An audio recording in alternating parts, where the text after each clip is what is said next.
for yet another tune.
Ta-da! Yes, I'm back to annoy you all. Yes, no more Alex Belfield, so you've got me instead. How are we all? It's been so long, hasn't it? My God. And now Jason's finally let me loose on here again.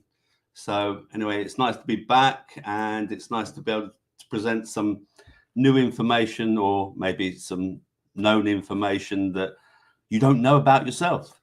Anyway, it's good to see you all. Who's in? We've got 8 in the chat at the moment, and so I will say hello to everyone. Let's get some legal stuff out of the way first, okay? So first of all, let's remind everyone, I'm not a doctor.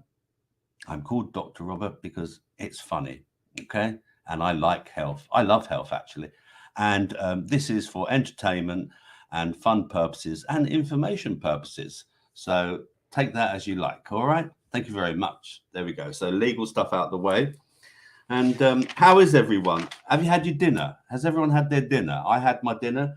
Tonight I had a no-meat dinner. I had some very flash pasta, some nice coloured pasta that I got from Aldi the other day, and a couple of different cheeses, some of those, that Italian Romano cheese, and some traditional Marks and Spender cheddar. I like Marks and Spender cheddar. It's very good. Actually, Marks and Spender aren't as expensive as people think anymore. No, I like a bit of Marks and Spender. I get my organic milk there as well. And what else I had on it? I had a bit of sweet corn as well. I had a whole cob of sweet corn. Some lettuce from my partner's garden that we grew. Some tomatoes from my partner's garden that we grew, and some celery from my partner's garden that we grew. Anything else there? And and some nice yogurt coleslaw from Morrison's. And it was really delicious, really delicious. Yeah. So I've had a meat-free night. If anyone was watching last night, I made myself a chili con carne last night. So, and controversially, anyone who goes into Raccoon's Telegram channel, Uni pointed out, I'm starting at 7:30 instead of 8 o'clock. Yes, I'm here. I'm early, and controversially, like on a Friday when Jason's not doing his show, I normally say to Jimmy, "Come on, Jimmy, let's start a bit earlier," because I don't know. There's no set time limits, is there, or anything? Oh, look, my curtain's not straight. Look. So that's going to annoy me now. Hang on. That's really going to annoy me. There we go. I think that's better. Yeah. Yeah, that's better. So, yeah, when I'm with Jimmy on a Friday, when Jason's been a lazy git and taking Friday off, I say to Jimmy, should we start at 9? And he's like me, he's easygoing and doesn't mind. So, so there you go. So yeah, so we're starting at 7:30. And if people want to go to the other shows, I know there's other shows on from 8 o'clock. And again, that's, maybe I'm trying to entice you over. But my show is different to other people's shows anyway. And I'm trying to just find my own unique style and, presentation to give people something different as a health show as well, because, normally it's very serious, isn't it? Let's be very serious. So yeah, what we're going to do tonight then. So we're going to start with a tune. Do you like my tunes? I've got about 7 tunes so far. I just write, I've said this before. I write them in, they come in my head. I start with a little tinkle around and then off I go. I can't read music. I can't write music. So I literally just start and I remember it. So that's how I do it. And yeah, I think I've played 4 so far. Because I think this is the 4th show, isn't it? So I've done 4 tunes so far. And I'm in the middle. I'm just near the end of a new tune as well. So I'm just slowly, going to really bore you and terrify you with my music. So one day I might go into a studio and record it properly. So we started with a tune. I'm not going to do a review of where we were before because it was so long ago. It was about a month ago. I mean, we had a little bit of a pause in the show, didn't we? Because of people, because YouTube saying they didn't like what we were saying, etc. So today we're going to talk about fundamentally water and processes and minerals and electrolytes around water. And I mean, it seems quite obvious, but once I started researching it, I was quite surprised about, how important it is not just to drink enough water, but how to try and get it into your body properly. And I'll explain that very, very soon. And then so once we've done that, we'll do some health headlines. Okay, so I think I've got about half a dozen health headlines to talk to you about. And again, I don't go into much details. It's just really what's in the news at the moment, what's relevant, etc. And I'm trying to do something new. It's been talked about before. I have got some good news stories as well. I found some good news stories. And yes, one does include a cat and one does include a dog. So I'm trying to please everyone here. Okay. And there is a health story as well. So I think I've got 3 good news stories. So yeah. And lastly, we're going to be dealing with some terrible health jokes, one-liners right at the end. Some of them I may have already said, but that's just too bad. I'm just going to give them to them again because I'm that bad, really. So I'm just going to visit the chat now and see what people have been saying and say hello to everyone. So first of all, thank you for joining me. Thank you for everyone who's watching this now that hasn't watched before or watching the replay even. And, I'll try and interact with you, and you guys please interact with me, because this is I like this live thing. It's a bit more exciting. I mean, there's only like 9 of us watching at the moment, but it doesn't matter. It's recorded anyway, and other people will be watching it in the future. So that's a great thing. So let's. So I'm just going to go now to the chat. Let's have a look and say hello to everyone. First of all, let's go to the top, and let's say hello to Kitty first of all at the top there. Hello, Kitty. Hello, Annette as well. And who else has got here? Hello, Miss Blue Sky. Okay, and hello, Paula. Yeah, and Jimmy. Jimmy is making dins. Din, not Dinny, but he's making dins. Dinny said he would normally join us, but he's busy tonight, and he's that was nice of him to at least say that. And of course, Jerry always joins us, so welcome, Jerry, as well. Nice to see you in, Jerry, as well. And we've got Mahatma. Hello, Matt. Nice to see you. Welcome aboard again. And anyone else down here? Let's just go down here. No, so we've got a small lot in tonight, just a few in tonight, which is fine. I have started a little bit early, so maybe that's thrown a few people as well. But there may be people just watching as well in the background. People don't have to use the chat and join in, so it's absolutely fine. Let's see if what people have been saying.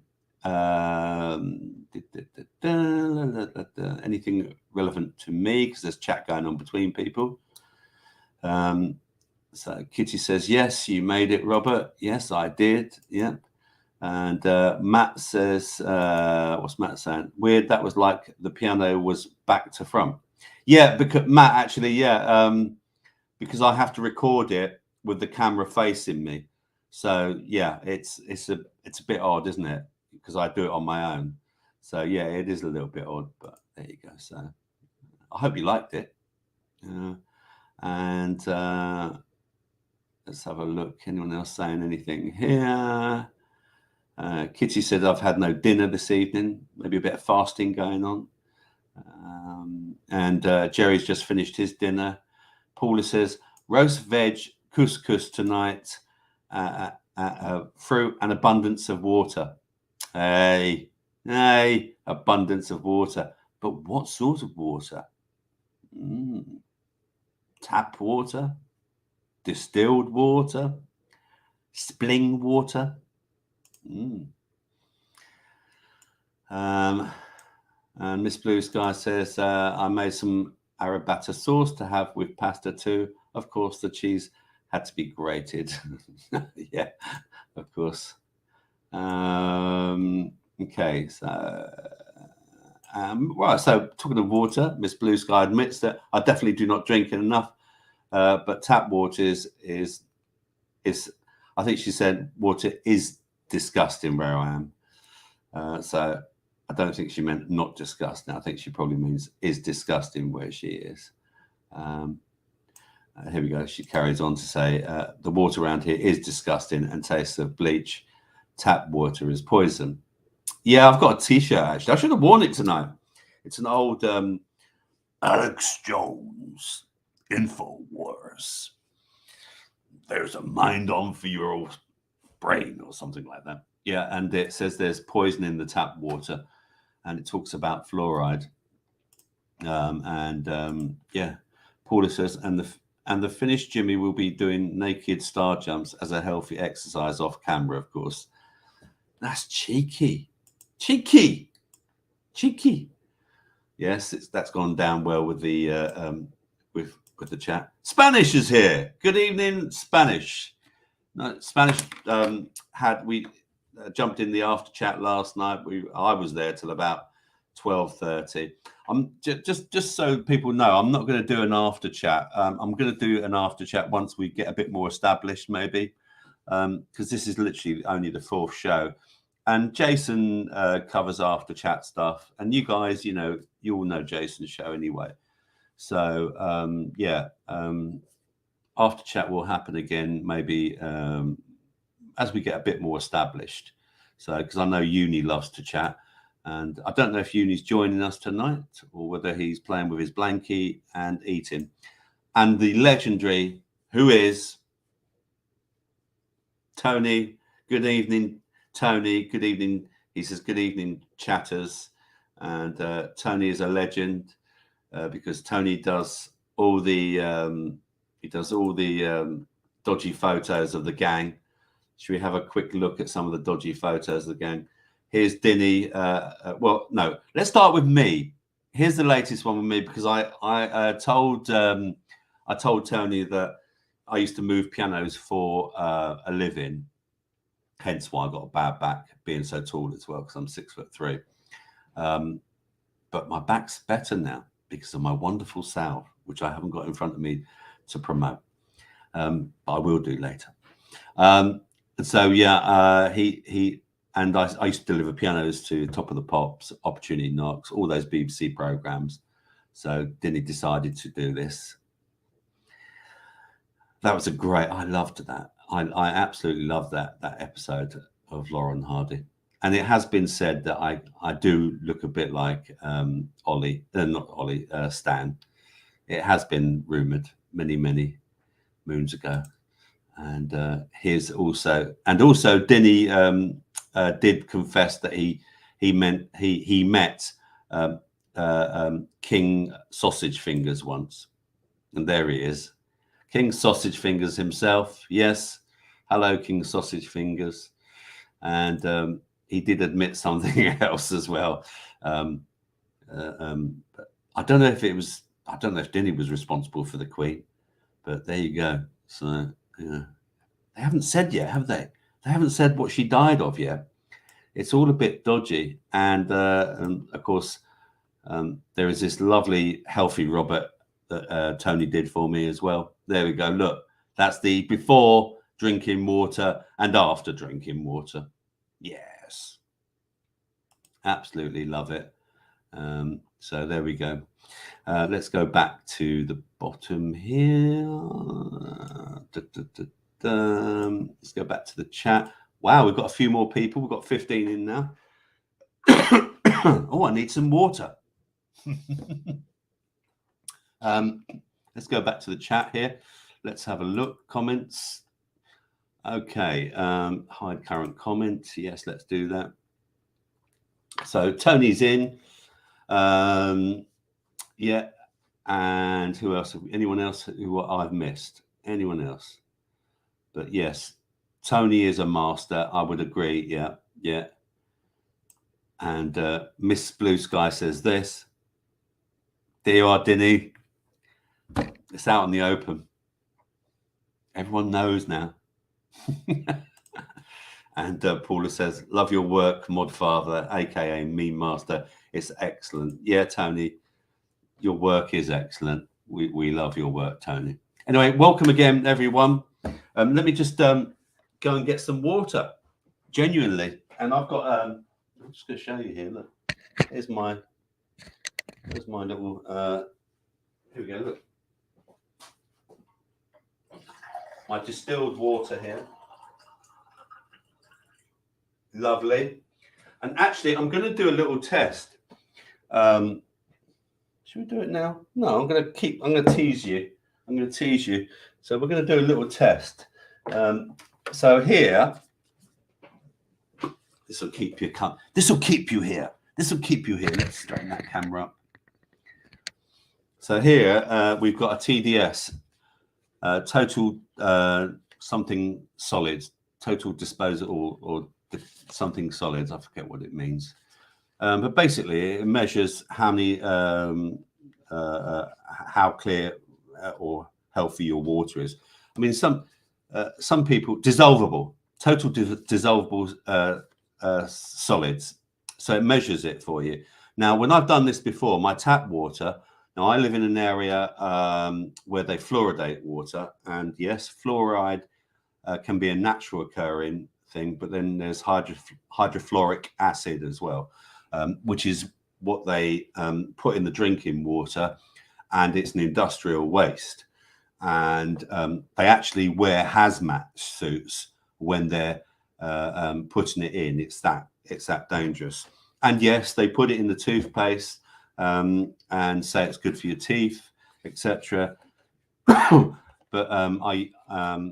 you know, again, I could tell you a bit of history about fluoride in water.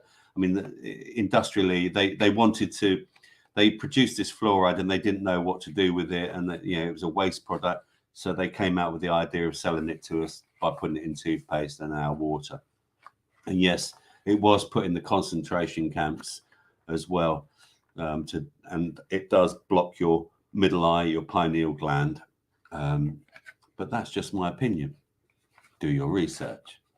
So yes, and we're gonna get this, and we're gonna pull this off. I think it comes off. There we go. Yeah, and then we're gonna stick it in the water, and we're gonna into the distilled water, and we're also gonna stick it in the tap water. You're gonna see me get the tap water out as well. Okay, so so what are we going to talk about? So we're going to talk about water then, and let's get now some parts of this. You know, you may get a bit like, oh, this is a bit boring or whatever. I will try and be a bit more concise and try and make it as interesting as possible. Okay, so so the idea is that you need to drink more water. Okay, and how and why and what's important and why do you want to drink more water? Okay, so your body needs water because it's you want to get water into your cells. Okay, so let me go to my document. Okay, that I've been working on for a little while. Okay, so here are just a few important ways water works in your body. Okay, so it regulates body temperature.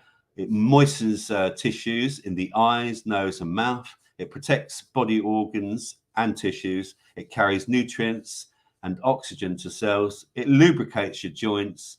It lessens the burden on your kidneys and liver by flushing out the waste products, and it helps dissolve minerals and nutrients to make them accessible to your body. Now, every day you lose water through your breath, perspiration, urine and bowel movements, which is why it's important to continue to take in water throughout the day. And for your body to function at its best, you must replenish its water supply with beverages and food that contain water. Okay, so how long can the body go without water if in an emergent situation or in let's say you want to do an extreme fast perhaps? Let me go back. And anyone got any guesses? How long can you survive without water? Yeah. Any guesses in the chat, please? And welcome new people along to the chat as well. I will get to you and welcome aboard. We've got TGK and Nick GB and Wishfix. Wishfix is only, am I early? He's always late, Wishfix. So Annette's saying 3 days. Any guesses on 3 days? Actually, that's from everything that I've researched, that's actually wrong. Any guesses on 3 days? How long can you last without water? Paul is saying 2 days. Anyone else? Any other guesses? Kendo saying 3 to 4. Hello, Ken. 3 to 4 days, Kendo's saying. So any other guesses? Okay. No. Okay, so I'm going to let you know it's actually a few weeks. So you can actually last a couple of weeks without water. I know that might sound amazing or incredible, but you can actually last a few weeks. I suppose it would just depend on where your body was with its amount of water at the time. So, you know, if, and again, what we're going to talk about is, you know, how much water, you know, how you get that water into your cells. Okay. Because it's not just about getting it in the body, it's about getting it into your cells. And I'll explain that now. Okay. So, yeah, Wishfix said 3 weeks. Yeah. Yeah. So a couple of weeks, it says that everything that I've researched, it says a couple of weeks. So there you go. So we drink water to get it into our body for all the important ways water works with the body, and the way water works with your body is to get it into your cells. Okay. So what's on the inside and outside of your cells?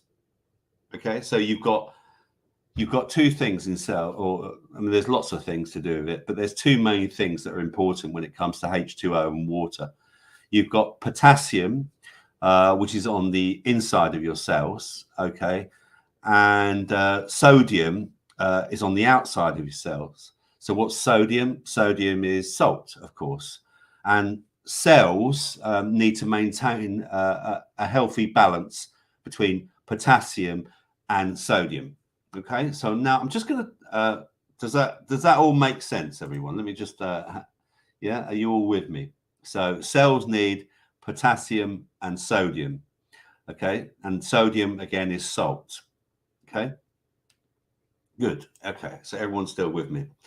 So let's talk about potassium first of all. Okay, the importance of potassium, and there's some people, I know a few people that have been low in potassium and have had some of these things that I'm going to talk about. This mineral is classified as an electrolyte because it's highly reactive in water. Okay, and when dissolved in water, it produces positively charged ions. So you get negative ions and you get positive ions. Okay, when you walk on a beach or you walk on grass, your body takes up negative ions. Okay, just because they're called negative, it doesn't mean to say they're negative for you. Yeah, it's like the yin and yang, and the plus and the minus, and things like that, black and white, whatever.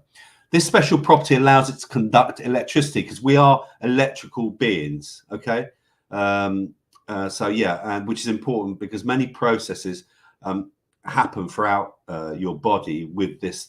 With it, when you conduct electricity with water. Okay, interestingly, a potassium-rich diet is linked to many powerful health benefits. It may help reduce blood pressure. Okay, and water retention, protect against stroke, and help prevent osteoporosis and kidney stones. So potassium is the third most abundant mineral in the body. It helps the body regulate fluid, send nerve signals, and regulate muscle contractions. Okay. At one point in my life, I had really bad cramps going on in my legs, and my ex-wife, she was someone that didn't believe in much salt. And again, I think this was linked with salt and potassium. And I used to wake up with really bad cramps. Okay, really bad cramps. If you get cramps, okay, cramps are normally linked to either potassium and salt or sodium. So again, there are easy ways sometimes just to understand your own body. Okay, so yeah, potassium, very, very important. And we're going to talk about the sources of potassium, but let's just talk a bit more about potassium. Okay, so roughly 98% of potassium in your body is found in your cells. So this is where we're talking about getting water and getting it into the cells as well. Okay, and so of this, 80% is found in your muscle cells, whilst the other 20% can be found in your bones, liver, and red blood cells. Okay. Now, once inside your body, it functions as an electrolyte. So what are electrolytes and what do they do for your body? Okay. Electrolytes are substances that have a natural positive or negative, what I was talking about again, electrical charge when dissolved in water. Okay. So they help your body regulate chemical reactions, maintain the balance between fluids inside and outside your cells, and many more things as well. So what are the 5 electrolytes that your body needs? So it needs sodium. Okay, so again, sodium is what? Is salt. It needs calcium, it needs potassium, chloride, phosphate, and magnesium. Yeah, and again, magnesium is so important to you. And certain salt, again, contains certain magnesium. All of these electrolytes you get from foods you eat and the fluids you drink. The levels of electrolytes in your body can become too low or too high, and this can happen when the amount of water in your body changes. Who's ever got drunk and people say you need to raise your electrolytes to get over a hangover. Me. I don't get drunk anymore. It must be just a young thing. Must be a young thing, and I'm not a young thing anymore.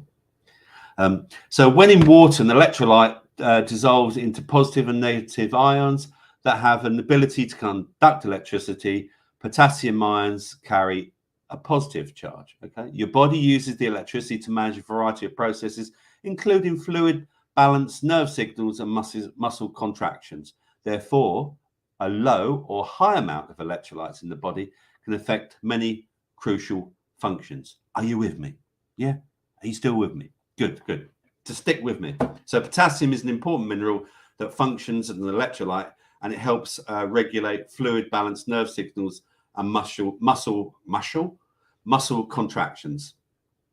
Potassium is the third most abundant mineral in the body. Okay, therefore, a low or high amount of electrolytes, I've said all that. A low amount of electrolytes in the body can affect many crucial functions, right? Potassium is important for the nervous system. The nervous system relays messages between your brain and your body. Interestingly, nerve impulses are generated by sodium ions moving into cells. This is what I was saying about water and sodium and potassium, etc. Okay, so moving into cells, and potassium ions moving out of cells. The movement of these ions changes the voltage of the cell, which activates a nerve impulse. So you can see where it's going. It's so important to have enough of this in your diet. This mineral plays an essential role in activating nerve impulses through your nervous system. A nerve impulse helps regulate muscle contractions, the heartbeat, reflexes, and many other processes. Health benefits of potassium. Okay, so consuming a potassium-rich diet is linked to many impressive health benefits. May help reduce blood pressure. High blood pressure affects nearly 1 in 3 Americans. That's just a little source I've got there. It's a risk factor for heart disease, the leading cause of death worldwide as well. A potassium-rich diet may reduce blood pressure by helping the body remove excess sodium. So again, if you've got too much salt in your body, the potassium deals with it. That's why it's important. And if you've got good salt as well, your body will utilize that. And again, it excels it, excretes it through sweating and all sorts of other ways. High sodium levels can elevate blood pressure, especially for people whose blood pressure is already high. In some studies, scientists found that people who ate the most potassium had reduced blood pressure compared to people who ate the least. It can help protect against strokes as well, and it may help prevent osteoporosis.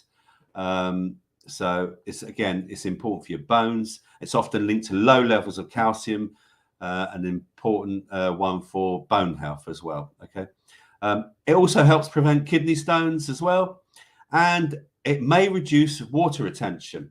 Okay, now that might sound a bit odd, but yes, water retention happens when excess fluid builds up inside the body, and historically potassium has been used to treat water retention. I am going to talk about sodium in a second, but it won't be as long because potassium has got many more functions. Studies suggest that a high potassium intake can help reduce water retention by increasing urine production and reducing sodium levels. Okay, so what are the sources of potassium? And how much that can you get, or do you need to get? You can get it from eating about 3.3 to 5 or 100 grams serving of foods rich in this mineral. That's what they're suggesting. Beet greens has got 900 milligrams. Yams baked 670. Pinto beans is in the 600. Potatoes baked 500. Portobello mushrooms grilled 500. Avocados high in potassium. Sweet potato baked again and high in potassium. Spinach cooked and kale as well. Salmon cooked and bananas. A lot of people go down the banana route to get their potassium levels.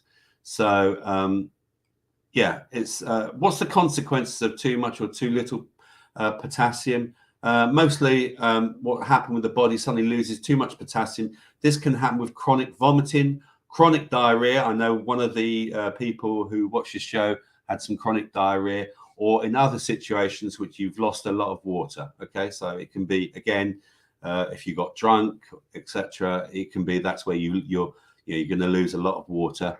It's also uncommon to get too much potassium, though it may happen if you take too many potassium supplements. Now, I'm a big supplement man, okay, but there is it says there is no strong evidence that healthy adults can get too much potassium from foods. So your best source is to get it from foods, but you can actually, if you're low in potassium, go to a doctor and they can prescribe potassium for you as well. All right. Excess blood potassium mostly occurs when the body can't remove the mineral through urine. Additionally, particular populations may need to limit their potassium intake, including those with chronic kidney disease, those taking blood pressure medications, and elderly people, as kidney function normally declines with age. Okay. There's a few other things. The bottom line I'm going to say about potassium is one of the most important minerals in the body. It helps regulate fluid balance, muscle contractions, nerve signals, and what's more, a high potassium diet may help reduce blood pressure and water retention, protects against stroke, and prevent osteoporosis and kidney stones. That's potassium, people. May I just talk about a quick thing to help reduce your blood pressure? Again, I've said this before. I'm going to say it again until I'm blue in the face. Excuse me. Okay. Deep breathing. Okay. In through the nostrils, out through your mouth, will reduce your blood pressure. Okay. It activates your parasympathetic nervous system. And you have two nervous systems, and your parasympathetic nervous system is like the invisible one sort of thing. And it tells the brain to calm everything down. Okay. So it's in through the nostrils as deeply as you can and slowly pushing out, and try and push out as much as you can.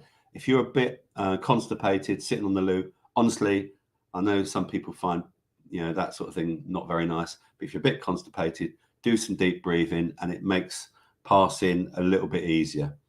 Okay, so anyway, look, that's potassium. Okay, I'm going to talk about sodium in a second. I'm just going to come back to the chat and see what's going on in the chat. We've got 18 in the house. Who's in the house? 18 in the house. Let's have a look. Some of the comments. All right. Okay. So yeah, we've got some interesting comments going on here. Right. So let's go. We went from talking about how many weeks can the body last, and then Ken says, "I'm full of tea." Quite right, Ken. At your age, be full of tea. I think Ken may be our oldest racoonie. Yeah. And Kitty says, "This is incredible. If you were in the deserted somewhere, but I would want to kiss anyone who hasn't drunk water for that long. I wouldn't want to kiss anyone who hadn't drunk water for that long."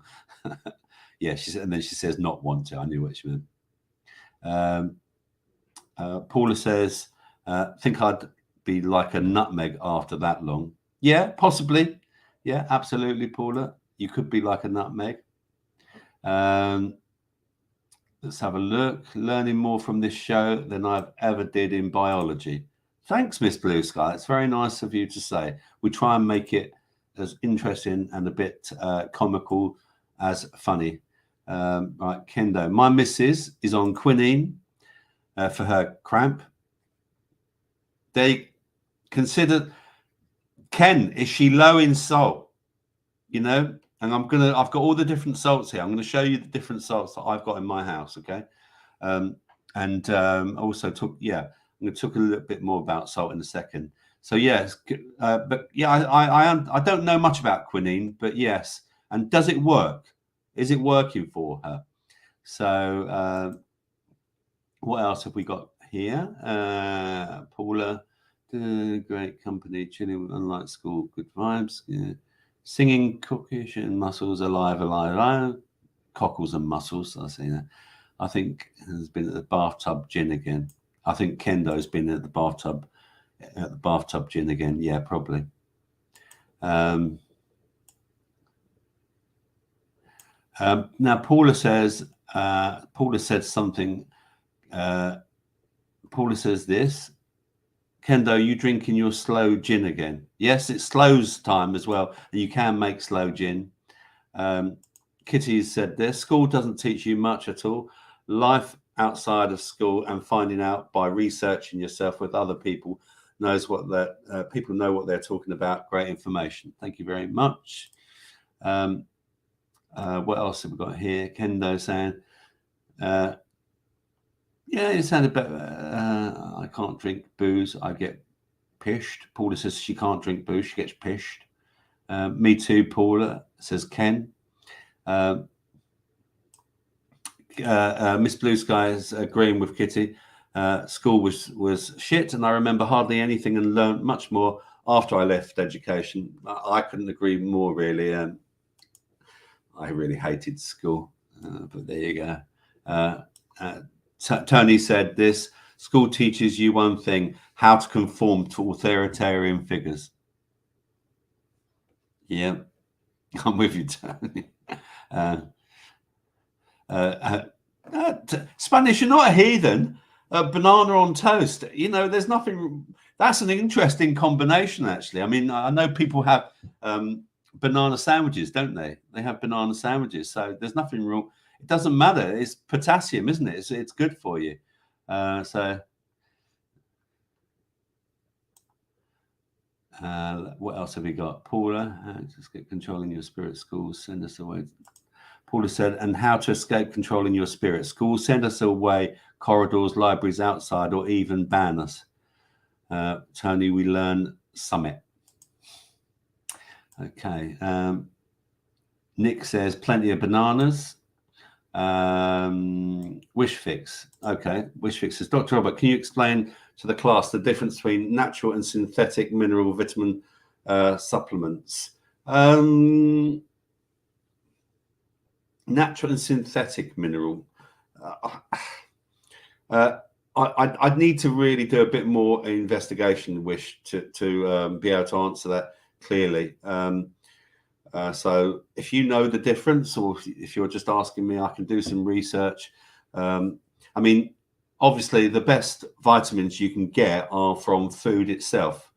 You know, but these days, and I think I've said this before, the problem is that we've been industrial farming the land since the like 1930s, and I want you to imagine how organic the land was and how mineralized the land was back then. So when you grow your vegetables, obviously you mineralize you know, we used to put a lot of dung, you know, and horse manure and everything, and all sorts of things that would go back into the ground and remineralize the ground. And your vegetables take up these minerals, and then we eat the vegetables, or the animals eat the grass that's been mineralized, and then we eat the animals. So therefore we're getting our vitamins that way. But nowadays, the land's been turned over so many times that it's rare to be able to get the vitamins that you actually want. So that's why personally I supplement. And again, I've said this before, one of the key ones you can't get in abundance is vitamin C. And vitamin C is a water-soluble vitamin, so you really need to get it every day in some form or whatever, because again, you just it comes out in your sweat, it comes out in your urine, etc. Yeah, but I'll try and yeah, I don't know about synthetic mineral, Wish Fix. I'd be a liar if I knew the answer to that. I like this, what Spanish just laughter to reduce blood pressure. Yep, I've heard that. I've definitely heard that. And it looks like Kitty doesn't like bananas. There's lots of things you can do with bananas, Kitty. You know, you can like juggle them. Everyone hit the like button and drink some water. Yes, please. Can you hit the like button? And I can't say the G word. I must say people and racoonies, because if anyone was in the Telegram chat today, Taylor's joined the Telegram chat and he uses the G word. Guys, mustn't say it. We don't have that word on here.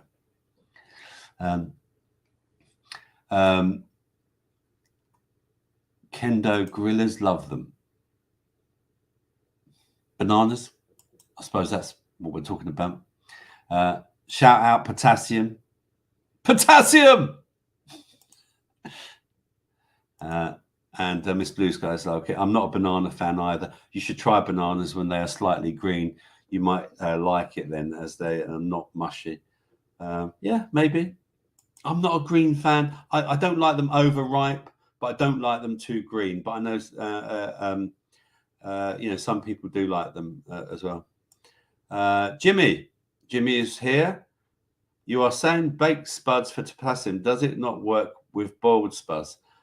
Yes, I think it does, but I think you're going to lose a bit more potassium if they're boiled, and ideally, Jim, if you want to with any veg, we want to steam it, because then you lose less mineral content from the food.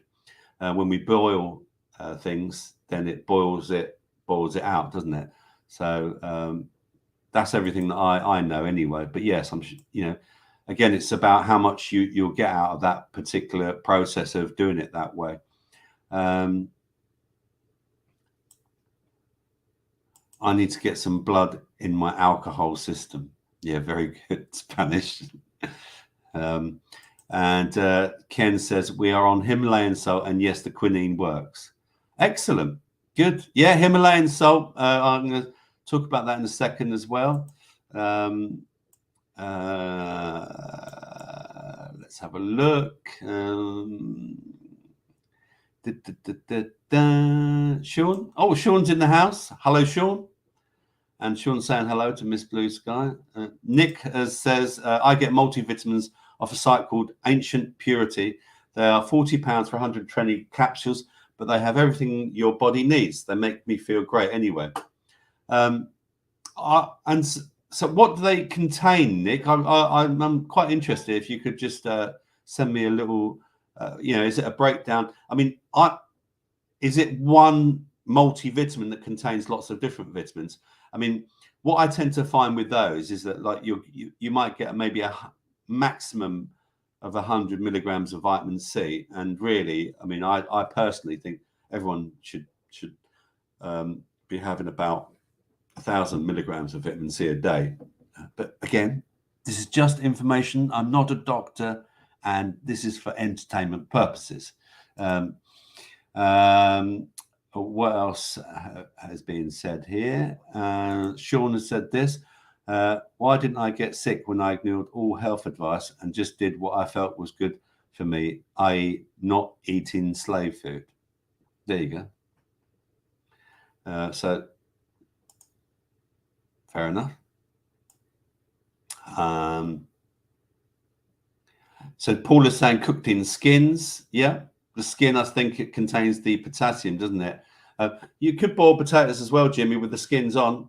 My spuds, I'm sure you made spuds. I cook my spuds that I grew sometimes with the spuds on. You can have with the spuds on, with the skin on, and you can do mashed potato with the skin on as well. Sean, I saw a video saying this. Moss apparently provides all the vits and minerals. Yeah, I've seen that as well, Wish. I saw a video about sea moss. Apparently it provides all the vits and minerals we need. Yeah, you know, with my plants I've got some special, like, sea stuff. I used to at one point take oh God, what's it? Not kelp. Yeah, kelp as well, and something else I can't remember. It's gone from my head at the moment, but that was basically seaweed, dry seaweed. Yeah, and that's very good for you. But again, too much of it and it can go through you, etc. Sean is saying we should challenge everything we believe, everything, because the first rule of knowing is believing. I absolutely, yeah, absolutely. What else then is down here? Nick says he's going to get the list for me. Excellent. Kitty says she has 12 vitamins a day. Excellent. And Tony says, what do you mean you're not a doctor? You've done a smear test on my wife. I know. Sorry about that, Tony, old boy. What else have we got said here? Jerry saying, okay, also look into mixing certain supplements as one can counteract the other, creating malabsorption, I heard. Yeah, quite possibly. But again, yeah, do your research and, you know, try and mix your supplements. I mean, most people eat certain diets as well. Look at your diet, think about what sort of vitamins is going to be in your diet and try and work out from there what you might need. Look at the way your health is. Do you keep getting a particular health problem? You know, that can be linked to a lack of a particular vitamin as well. But most importantly, like one vitamin, like counteracts with another vitamin. Like I was talking about potassium and sodium to get into your cells. So if you want to get water into your cells, you need a balance of potassium and sodium. And again, I'm just going to talk about that with salt in a second. Let's have a look. What else? Wish fix. I have vitamin D and C and magnesium. Oh, and eat bananas. Yeah, I'm back on the vitamin D. I have the spray. I spray it under my tongue and leave it there for 30 seconds. I think that's the best one. Excuse me.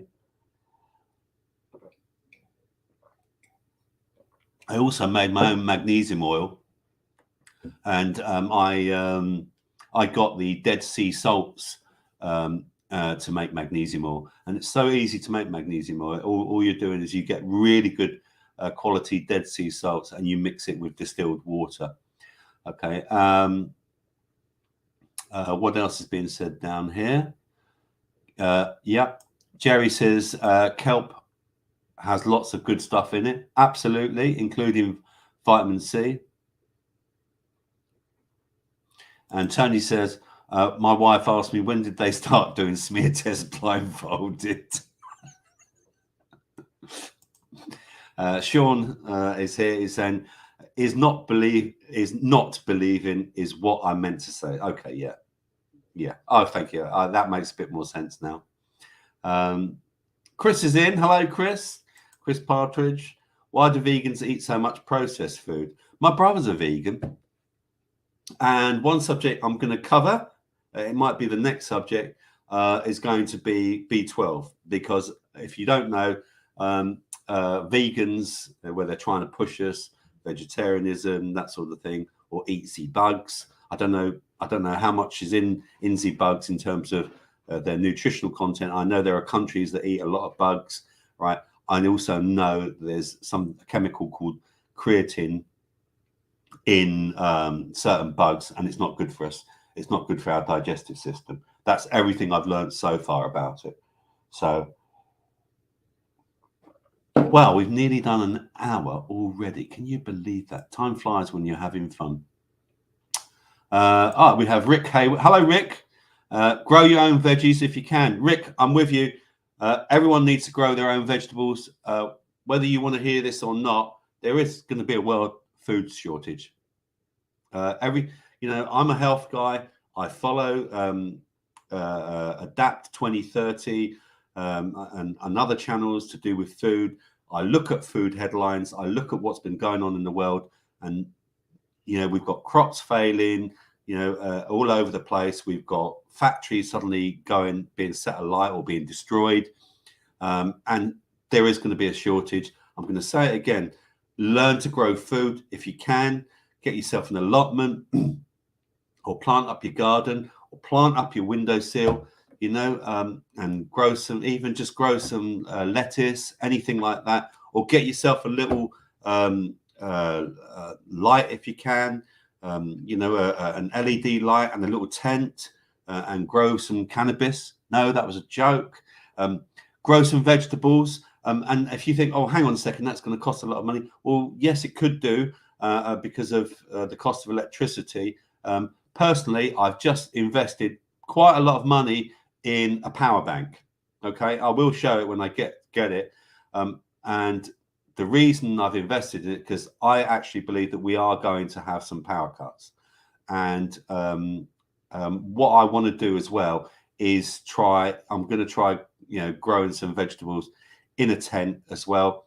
And it's no good if I've got a light there, an LED light, and the power goes down and then I've got no light, or anything like that. I also think that if you've got a good enough power bank, then you can, like, I've got a light here. This is my sad lamp down here, and that's also where I get some vitamin D. It also gives a good light, you can see in here as well. But I'll be plugging my sad lamp into my power bank, and I can charge that power bank, and it holds, and it will do quite a lot of different items. It'll even do a fridge. So I'm going to be doing some testing. I will report back to you what it does.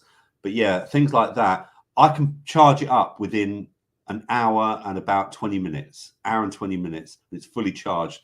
Now, I think it's going to last, things like lights, etc., for quite a few hours. And therefore, I'm not going to be paying out electricity unnecessary. I'll charge it at night when the electric is cheaper as well. Cheers again.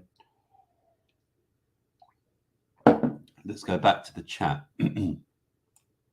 Yeah, so Rick says, Rick Haywood says, grow your own.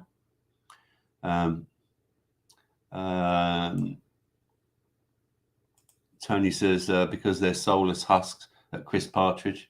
That was from that comment. Why do vegans eat so much processed food? And Tony says, because they're soulless husks at Chris Partridge. And Chris says, I think you're right, Tony. Their souls have been stolen. Yeah, quite possibly.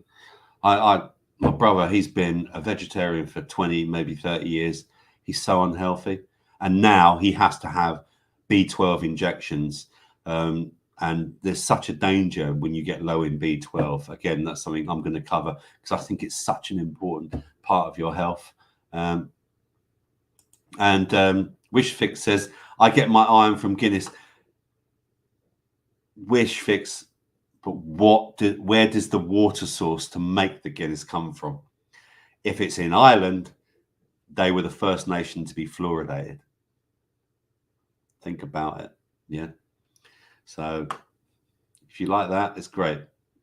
On the topic of salt, is there a simple way to know that what pink salt is best? Some Himalayan salt is cheap, some is expensive, but it's all the same mountain, no?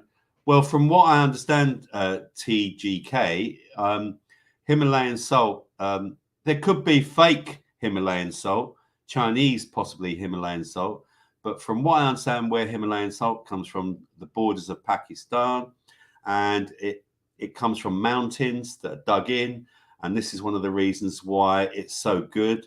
And contains, I think I've got it written down here somewhere, about 75 minerals. So it's an excellent salt. Yeah, I mean, I think if you buy your salt from a really good source, you know it's going to be good salt. But taste it as well. You know, dissolve it. See what it dissolves like compared to other salt and things like that. I think there's you know. I don't know if there's an easy way. Do some research, you know. What else?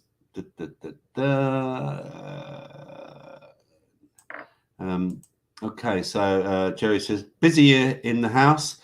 We'll have to listen back over information too important to miss. So good night to all. Thanks, Robert. All in the chat. Thanks, Jerry. And thanks for tuning in. Very nice of you. Yeah. We'll see you again, Jerry. Chris says they can shove their bugs where the sun don't shine. Yeah. What else have we got down here? Spanish says he's just ate 4 butcher's burgers with cheese, jalapenos. I ain't vegan. Washing it down with Guinness. Yeah, I heard you washing it down last night, Spanish, on the after chat. I don't mind a bit. I've got nothing against drinking. You know, I mean, I used to smoke from last time I smoked was January. But I don't smoke anymore. I used to smoke weed, and I'm glad I gave it up. And I drink very little now, but I do like a glass of red wine. It's very nice, and I don't think it's that bad for you. But everyone to their own taste. Spanish is asking me how big is the power bank, Rob? I think it's about 1800 watts, and it's going to be like that. It's called an EcoFlow Delta 2, if you want to look it up. Yeah, but I will show it when we, you know, I'm going to buy a solar panel for it as well. Nick says, and they have now gone up to £80. Bloody hell, my last bottle cost me 40 5 weeks ago, so maybe I won't bother anymore. Pity, because they are really good. Oh, was that the, I think that's Nick was talking about the vitamins. Really, they've gone up that much? I like this. I'll turn vegan before I eat a character from Bug's Life. Oh dear. Right, what else have we got here? Oh, here we go. Here he is. Oh, you've made it, Taylor. You've finally made it. Remember, don't say the G word. No G words, Taylor. Nice of you to join us, Taylor. You're probably in and out of someone else's show, I would imagine, as well. Paula says, weren't you? When aren't you horny? Yes, very true, Paula. When isn't he? And Taylor says, good question, Paula. Right, so I'm going to now go back to my list, and we're going to talk about sodium. Okay, so just to recap, let's just recap. Okay, let's go refer to this now. So basically, just to recap very quickly, you can go a few weeks without water. Water needs to get into your cells for it to have a really good effect on your body. Potassium is the inside of your cell, and sodium is the outside of your cell. So, and cells maintain balance of potassium and sodium, and because of like things like table salts, your ability to interfere, it will interfere with cells, and it causes things like high blood pressure, etc. Okay, so sodium is necessary mineral, but health organizations typically recommend that healthy adults limit sodium intake to less than 2,300 milligrams, about 1 teaspoon of salt per day, to prevent conditions like high blood pressure. Again, I would say it depends on the salt. And for me personally, the best way to know how much salt you need is salt your food to taste, because I'm going to be different to you. Right? Some people need more salt. Right? I'm 6'3". Some people are 5'3".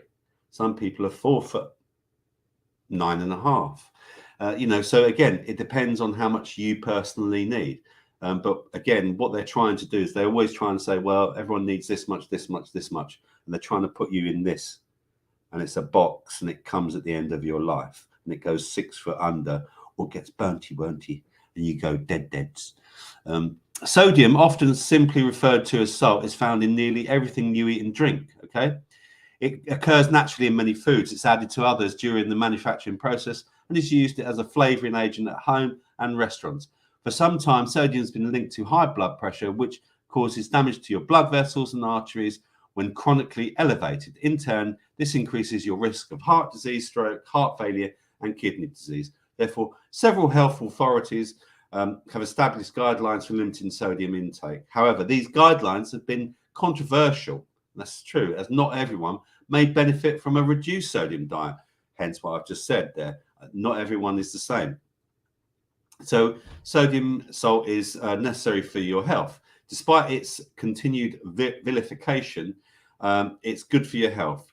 It's one of your body's electrolytes. We were talking about electrolytes earlier, which are minerals that create electrically charged ions, okay, negative and positive. A major source of sodium in most diets is added salt in the form of sodium chloride, which is 40% sodium and 60% chloride. Okay, because salt is widely used in food processing and manufacturing, processed foods account for an estimated 75% of total sodium consumed. But I'll say this, they will use cheap salt in processed foods. So if you're eating a pizza or anything that's a packet and it says it contains salt, it's going to be the cheapest, rubbishest salt you can find, table salt effectively. Most of your body's sodium resides in your blood and the fluids surrounding your cells. Again, back to cells, where it helps keep these fluids in balance. Along with maintaining normal fluid balance, sodium plays a key role in normal nerve and muscle function. Again, we're back to muscles and nerves. Your kidneys help regulate your body's sodium levels by adjusting the amount that is excreted in your urine, you see? So again, if too much and your body will deal with it. You also lose sodium through sweating. Dietary sodium deficiency are very rare under normal conditions, even with very low sodium diets. Okay, so too much sodium increases blood pressure. Again, I would say too much bad salt increases blood pressure. This effect is stronger in certain populations, making them more sensitive to salt and more prone to blood pressure related heart disease. The World Health Organization suggests consuming 2 grams of sodium per day, and the American Heart Association advises a much lower intake of 1,500 milligrams or 1.5 grams per day. However, these recommendations have been controversial as people with normal blood pressure levels may not benefit from restricting their sodium intake. In fact, evidence suggests that consuming less salt decreases heart disease risk in healthy people is limited. It may even be harmful. So the dangers of underconsumption, some evidence suggests that reducing sodium intakes to the recommended levels may be harmful. In a review study comprising of more than 133,000 people, there's that number again, 133, people with and without high blood pressure from 49 countries across 6 continents, researchers examined how sodium intake affected the risk of heart disease and early death. The review showed that regardless of blood pressure, people who consumed less than 3 grams of sodium per day were more likely to have heart disease or die compared to people who consume 4 to 5 grams. I find that so interesting, right? That someone who used to work in the NHS, me, okay, and I worked with diabetics, nearly every diabetic that used to come and sit in my chair to have their eyes screened, if I talked to them about their diets and stuff like that, and I would say to you, how do you get on with salt? Oh, doctors told me to avoid salt. Oh, no, it's bad for you. It's bad for you. And this is what people have been brainwashed about salt. So again, we're talking about water today. We're talking about the elixir of life, water. And yet it doesn't. So these people that were having low salt, okay, because again, I'm going to explain that in a second. These people that are having low salt, that you can drink that water and all you'd be doing is weeing it out or excreting it out of your body. It won't be going into the most important place, your cells, okay? And therefore, it will lead to other things. Do you know low amounts of water in your body can actually also cause dementia? Yeah, dementia. Because again, water is not, you get a lot of old people, again, they don't drink enough water. They've been brainwashed to having low salt diets. So it doesn't matter how much water they're drinking. Yeah, they're not getting enough salt in their body. And you asked how much? What, 60% water, something like that. And the brain, again, being full of myelin okay, and other things. It's also full of water. So if you can't get that water into your cells, which is your brain cells, it's going to cause mental retardation. It's going to cause dementia and things like that. What's more, those who consume less than 3 grams of sodium per day had the worst health outcomes than people consuming 7 grams. So there you go. I eat a lot of salt, and again, it's about salting my food to taste. And my mum's got a blood pressure monitor. I often test my blood pressure. My blood pressure is always perfect. Okay. Researchers also found that people with high I've said that. Hang on. So I've repeated something there. Sorry about that.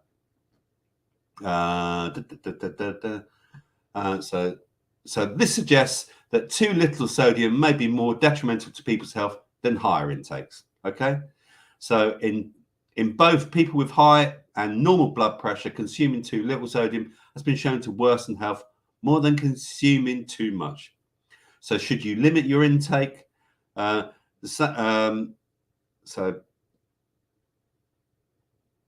it says here, people with high blood pressure who consume more than 7 grams of sodium per day should certainly consume less.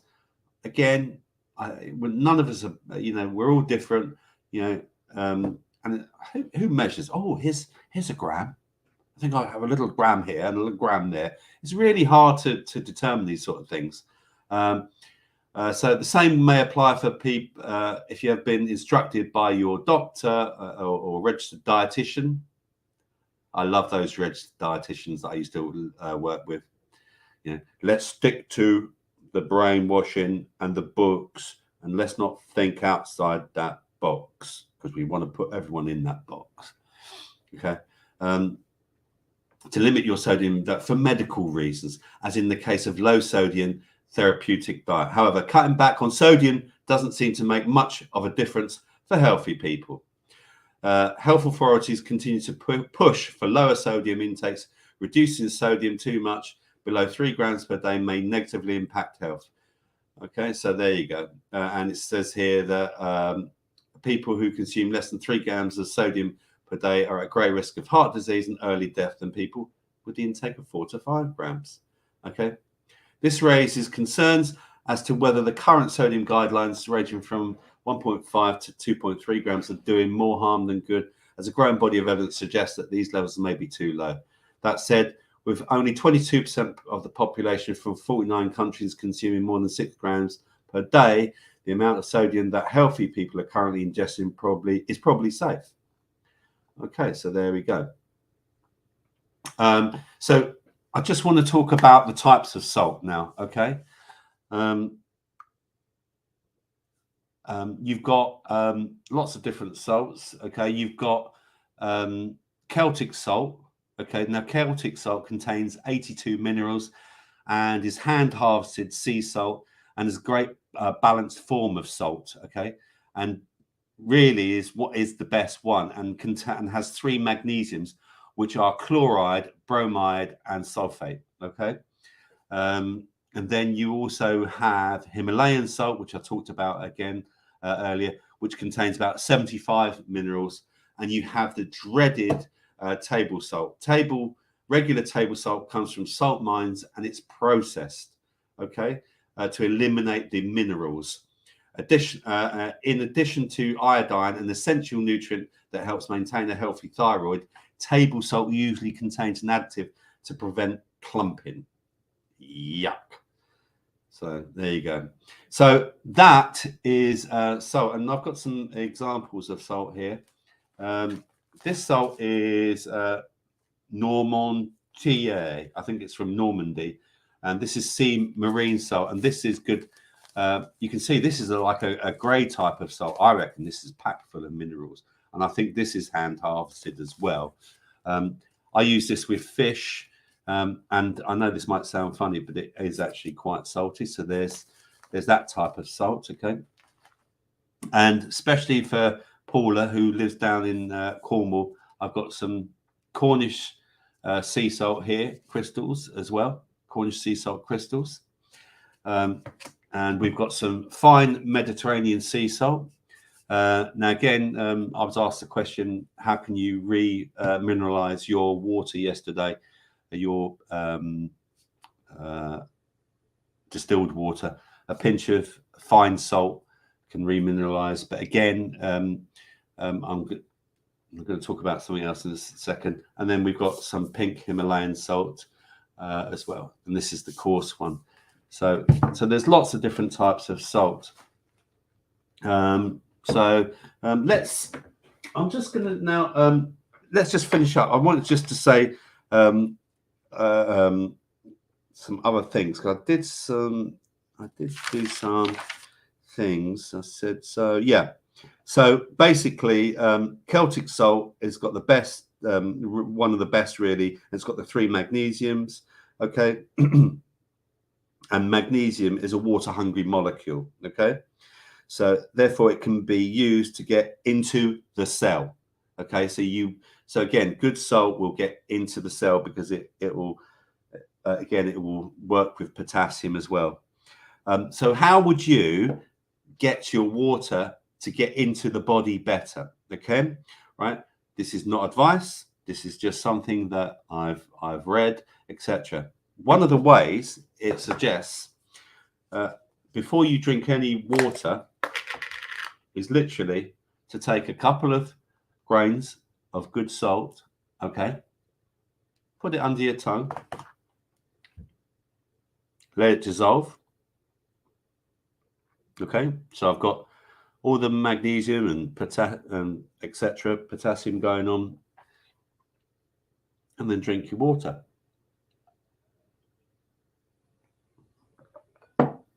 So I've got lots of minerals going into my body. I've got the water that's going to get into my cells, and that is one of the best ways. And again, this thing about, oh, if I drink too much water, I go to the toilet. If you go to the toilet too much because you're drinking water, you're not getting it into your cells. Okay, it's as simple as that. And how much should we be drinking? It does recommend around 2 liters a day. I'm going to confess I don't drink that much, but you know, I drink tea, etc. And there are different ways of getting it. But I have a lot of salt in my diet. But I am making a conscious effort since, you know, doing all this research to actually try and get more water in. So I'm going to do this little experiment now. Where are we with time? Okay, so yeah, we're all right. 10 to 9 here. So we've got my distilled water here. Okay, I'm just going to fill it up.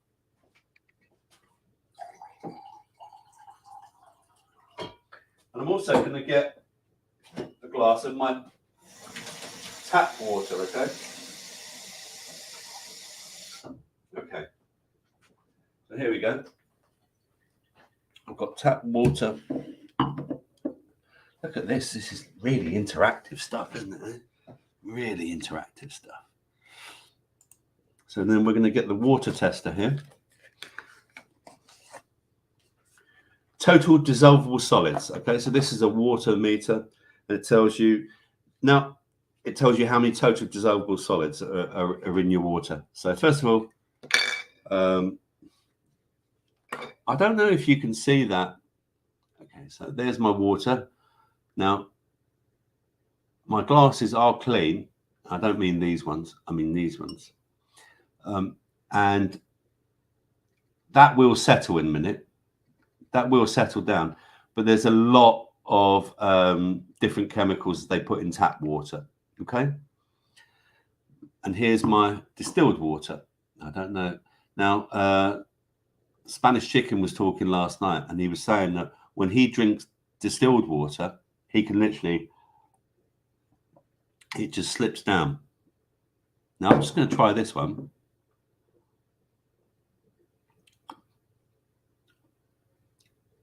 I can definitely tell the difference. I can taste the difference. So let's do the test, okay? Let's have a look here. So I don't know if you can see that. It says 0, 0, 0. All right. Okay. So let's get it in the water here. Okay. And I don't know if we can see it going up. Yeah, you see that going up?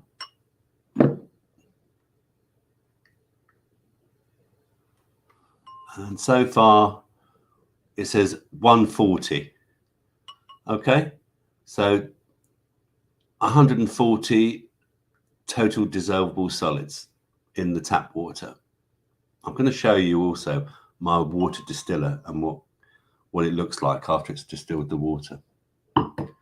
Okay, let's just dry that a bit. Okay, so we're back down to 0 again. And now let's take the distilled water. Okay, ready?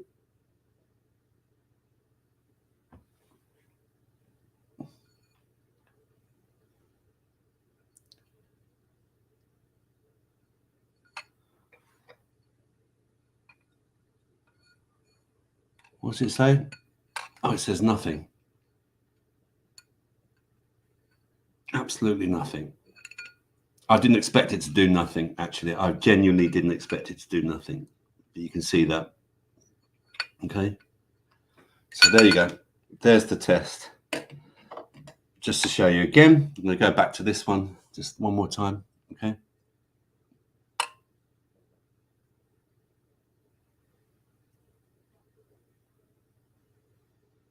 And I don't know if you can see that. There we go. 137, 136, 137. It's probably because it was a bit cleaner, but it was around 140, wasn't it? So that's the test with the water tester. And I'm now just going to show you my distiller. So this is what I distilled my water last night. I do it when I go to bed. Okay. So this is my distiller. A few people have got these. I know because they've spoken to me about them, and a few racoonies have got these. So this is my one. This is called a life basis one. I got this one on Amazon a few years ago. They've got the same model now. Now, if you are going to invest in one of these, I would say just bear with it, okay? Because it takes quite a few weeks before you get rid of the funny taste from the water. But you have to keep just making the water and persisting with it, okay? The charcoal filters, they go in here. They go in here, okay? It's really easy to do. So I'm going to just take this off now, and I'm just going to get the camera and point it in and just show you what gives. Okay. Oh, bugger! Let me go back to here. Can't see myself again. Just 1 second. Where are we? There I am. Right. Okay. So let me just take the camera. Okay. This is all. Hello there. Hello. Right, so here we go. Let's have a look. Oh, look at that. Isn't that lovely? Look at it. It's so delicious. See if I can get some light here. See if I just put my light on my phone. All right. Let's have a look. There it is. Yeah. So let me just put my light on my phone. Bear with. Flashlight. There we go. Okay, so for God's sake, there we are. There we are. So I'm just trying to. That's the shadow from the camera, but you can see. And I'm going to scrape my finger now and just show you. So it's not particularly nice.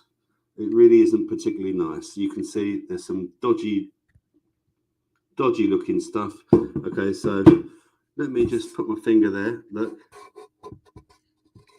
You see that? And I've done this on, loads of times, and sometimes it's worse than others. But let's have a look. I don't know. No, they can't see anything on my finger. But basically, yeah, that's what I'm trying to show you, is that it really does get out. Now, some people would say, yeah, but Robert, you need your minerals. Not everything in the water is bad for you. And I would agree with that. I would absolutely agree. But what are they putting in the water that is bad for you? Yeah.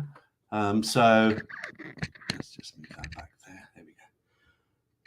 And I made this point last night in the after chat. Think about, okay, your kettle, okay? How calcified and how long does it last when you put normal tap water or even filtered, Brita filtered water in it, okay? I can show you my kettle.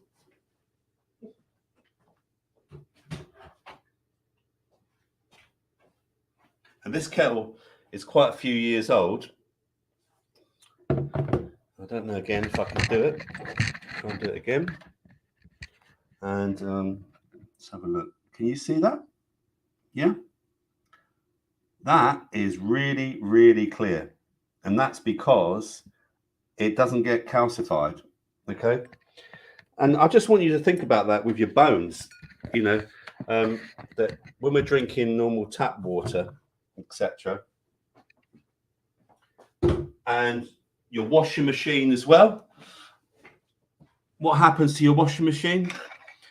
Washing machines last longer with Calgon. Why do we put Calgon in it? To stop it getting all furred up and breaking down. But do we go round drinking Calgon along with our water? No, we don't. So that's one of the reasons, personally, I drink distilled water and I feel better for it. You know, will it make me live longer? I haven't a clue.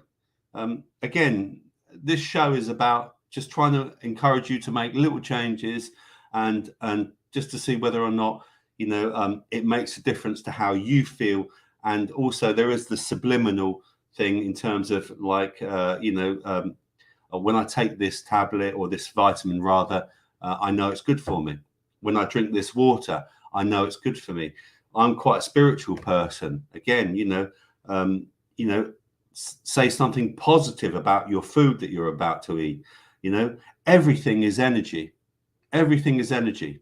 You know, now I'm communicating to you, and you can see my energy coming through and my enthusiasm, and that's, you know, I talk to my plants. You can see my plants here. You know, I talk to my plants, and they're really healthy. They grow, and when I cook my own food, I think, wow, this is great. You know, I've cooked my own food.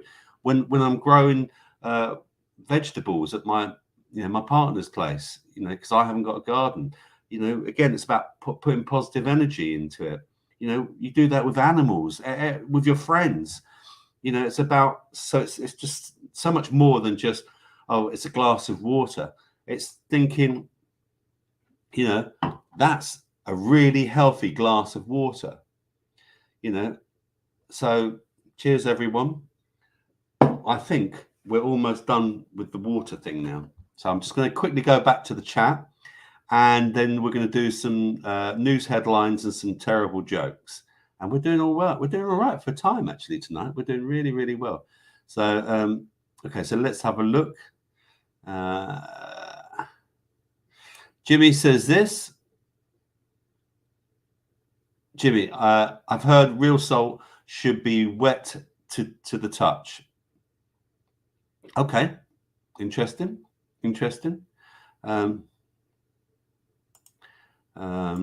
What else have we got here?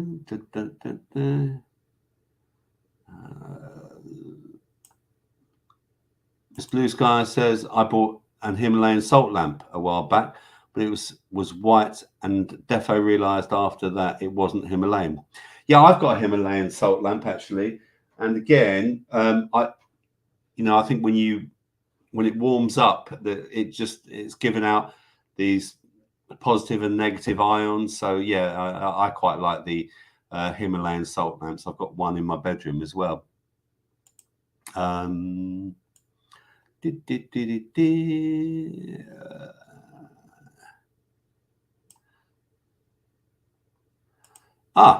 Interesting. Thanks, Wish. Didn't know that. Guinness uses water from the Wicklow Mountains in Ireland. Excellent. I didn't know that. So I suppose that's a spring. I had no idea. Chris Partridge. You have to be careful what you type here. There's a high likelihood it will be read out.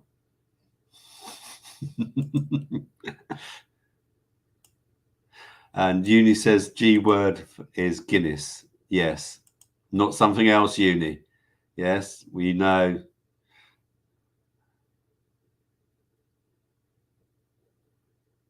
That's Paula. Miss B, I had a Himalayan salt lamp, but it fucking got stuck in the grinder. I like that. That's really good. Spanish says, I went into a proper steakhouse once. Waiter said, how would you like your steak? I said, knock his horns off and wipe his ass. Oh dear. I love a steak. Sorry if I've offended you. Actually, I'm not really. Okay, so there's some chat going on about Himalayan salt lamps. Oh, I've just realised who this is. There's a clue there. Look. Thanks, Daddy-O. Dropping off for a late dinner. Great to drop by. It's my eldest. It's my eldest son, Jimmy. James. Good for him. Nice of him to pop by. Isn't it funny? I don't know who that was. So there you go.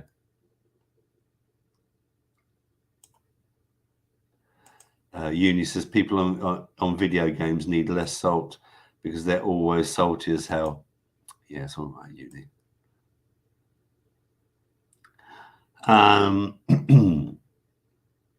Let's have a look. There you go, Nick. Wise words. Table salt contains ferrocyanide.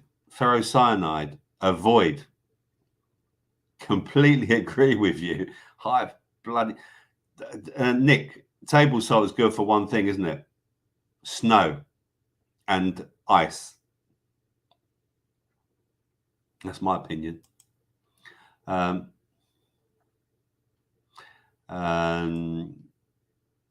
Miss Blue Sky is controversial because the advice is from a World Health Organization, especially the guy who was in charge of it.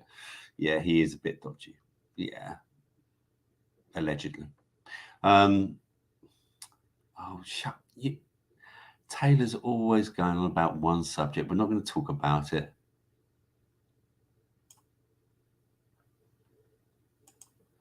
Chris says they make baked beans without salt. I don't know who's it. And Spanish says, I will take no advice, fecking advice from the World Health Organized crime peoples. I don't blame you. Yeah, I don't blame you. Paula, think. Yes, well said, Paula.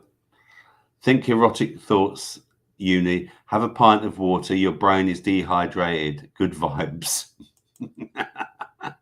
Well said, Paula.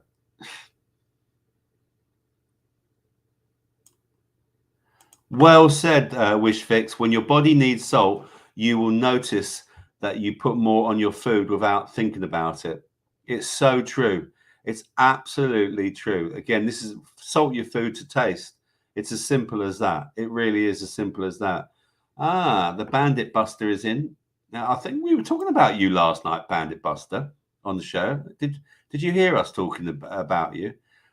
Evening, everyone. I've been away in darkest Wales, partaking in some essential mushroom mineral content research. All I found out is that more research is urgently needed.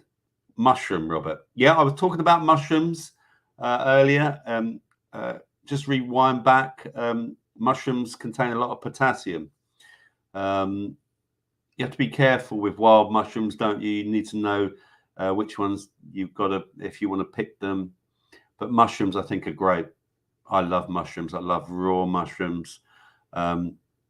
Mushrooms have so many benefits to them. They really do. So anyway, welcome along, Bandit, as well. Yeah, Miss Blue Sky says, surely a bigger and taller body would need more salt. I agree with that. My brother was 6'7". and he suffered from high. God rest his soul, he's not here anymore, but he did suffer from high blood pressure, and I think one of the reasons why he was on a low salt diet, just like my mum, because I don't wear a white coat, she doesn't listen to me. So there you go. Kendo says lots of us oldies except me. You're not old, Ken. You're a whippersnapper, old chap. Whippersnapper. Are on statins, an extremely good way of acquiring dementia. Yeah, statins are so bad for you because they reduce your cholesterol, and your brain is full of cholesterol. Your brain is mostly cholesterol and myelin sheath. And when you take a statin drug, does a statin turn around and say, I think I'll leave your brain alone? Also, and a lot of people, diabetics, are put on statins as well. And personally, just my opinion, I don't think they're good for you. But I'm not a doctor. Please seek out your own advice. Lovely, lovely, lovely. People saying hello to Bandit here. Let's have a look. Yeah, Chris is talking about what do we give horses? If you're an equestrian fan, what do we give horses? A salt lick. And why do we give horses a salt lick? Does anyone know? Well, I'll tell you. Because if they don't have a salt lick even, they tend to chew on anything they can get minerals out of, like something wooden, because wood contains minerals. And that's why, they give horses a salt lick, because they know it's good for them. And a horse doesn't go, oh, I better stop. I better stop licking this. No, because too much salt is bad for me. No. A horse will know. It just goes, I've had enough salt. That's fine. Be like a horse. That's what I say. And probably what Chris Partridge would say as well. Thanks, Chris. Nice one. Nice one. Thanks for reminding of that. Wish says microdosing magic mushroom is supposedly good for depression, anxiety, etc. That's what I've heard as well. I've heard a lot of people that are doing this. And if you know someone dodgy that's selling magic mushrooms, and they can do that, or you want to make your own mushrooms and do that, it's very hard apparently to do it, but it's meant to be very good for you. I personally would recommend all the B vitamins, and especially high in B3, niacinamide for depression. Also, magnesium is great for depression as well. So, but yeah, there is a lot of evidence about that as well. Wish. Ken says, wise words again from Ken. Paula, statins are very bad for you. They cut off good cholesterol and coenzyme Q10. Coenzyme Q10 is here. It's all to do with the brain. It's actually something I should talk more about, and cholesterol more about as well. Thanks, Ken, for that. I don't know if she'd said something about that. Anyway, excuse me.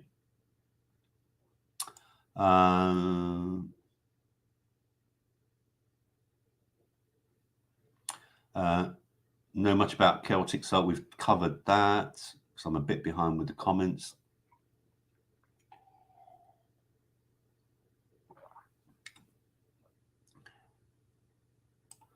I like this comment by Wish.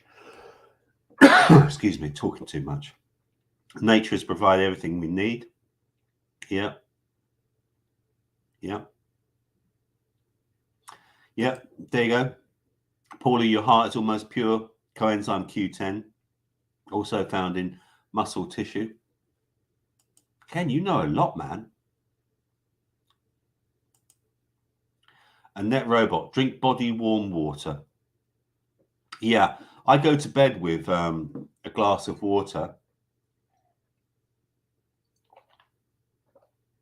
And I tend not to drink it throughout the night. I might, if I wake up, I might have a sip.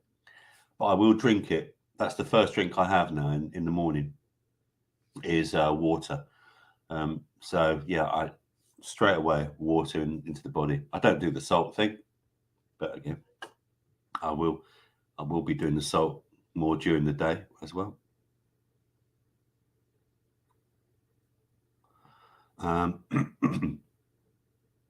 What was the salt that I put into my mouth then?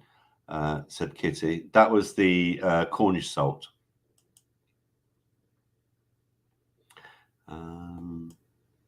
We've got 19 people watching. Lovely.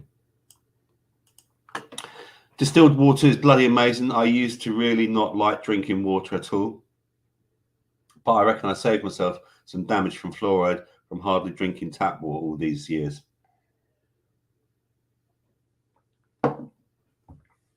Possibly, yeah, absolutely. Yeah, funny actually, because Uni said this as well. Just buy some water bottles from the store. Well, yeah. I mean, I still buy also spring water, so I do a bit of mix.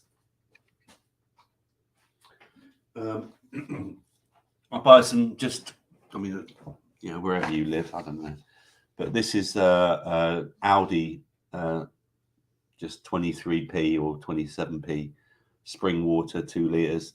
So sometimes it's not always distilled water. I'll have some spring water. I mean, let me see what this says here.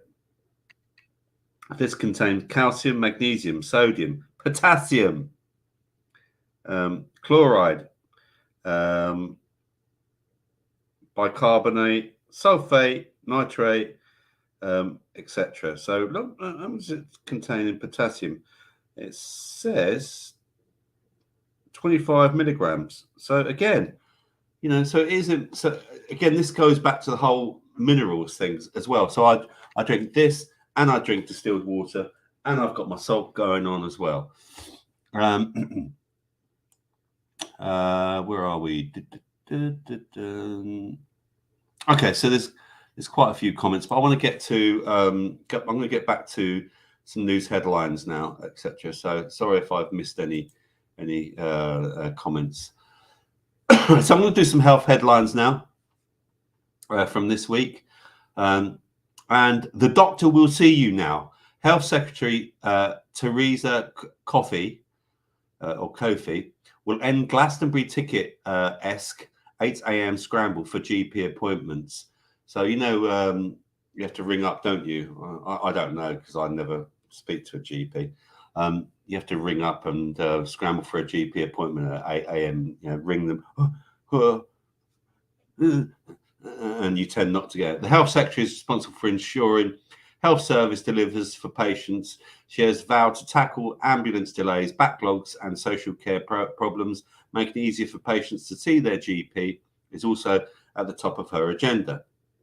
Polling shows patients are more dissatisfied than ever with general practice. By the way, have we seen this lady, Theresa Coffey? Look her up. I'm not going to bring her up, but yeah, because I haven't got really time at the moment. And also, I've got another story to do with GPs in a second. Forget getting your 7 hours in. Just avoid tossing and turning during the night. Sleep quality trumps length, researchers insist. Professor Neil Wash of Liverpool, John Moores University, made the finding. He said that results should change the way we should think about sleep and health. Adults are recommended to get between 7 and 9 hours sleep each night. So it's just trying to avoid tossing and turning. Oh, that's me done. I dream a lot.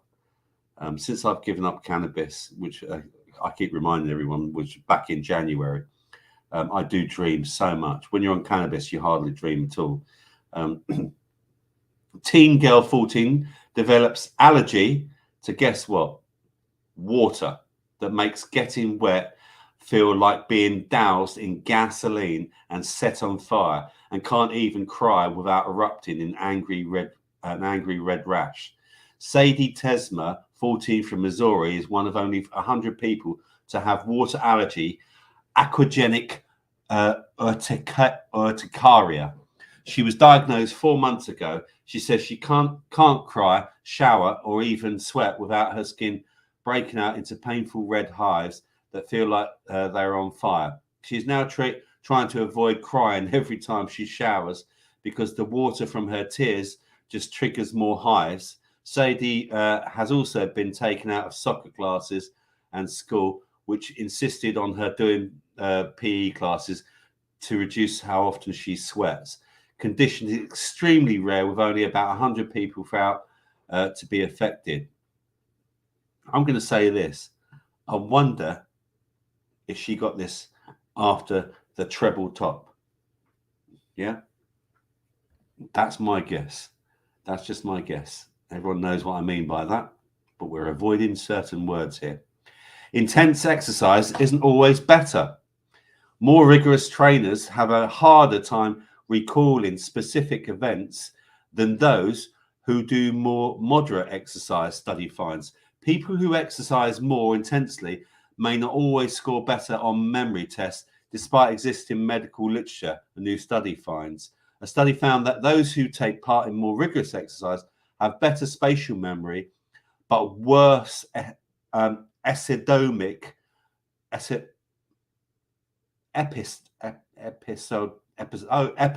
memory than those who lightly work out. Any sort of exercise is found to be better for a person's brain than living in sedentary lifestyle, though. People who reported suffering from depression or anxiety also scored better on some memory tests than those others in the population. I'm going to say this. If you exercise a lot, there's one thing you really need to do. And I've said this to my son because he goes to the gym a lot. You need to make sure you have enough vitamins and minerals in your body, because what are you doing when you exercise? You sweat. And what do you sweat out? You sweat out all the excess salts, etc., which contains the minerals that your body needs. So again, you really do need to put more vitamins and minerals back into your body if you go to the gym. Okay, that's just a piece of advice from Dr. Robert here, but remember, I'm not a doctor. Okay, lovely. Woman 29 suffers worst case of Lyme arthritis that leaves her unable to care for herself or bend her hands after she was infected with the tick-borne illness. There's a couple of people I know in the Racoons who have got links to Lyme's. I'm not going to say who because that's private. Megan Bradshaw, now 29, started suffering from joint pain while in college.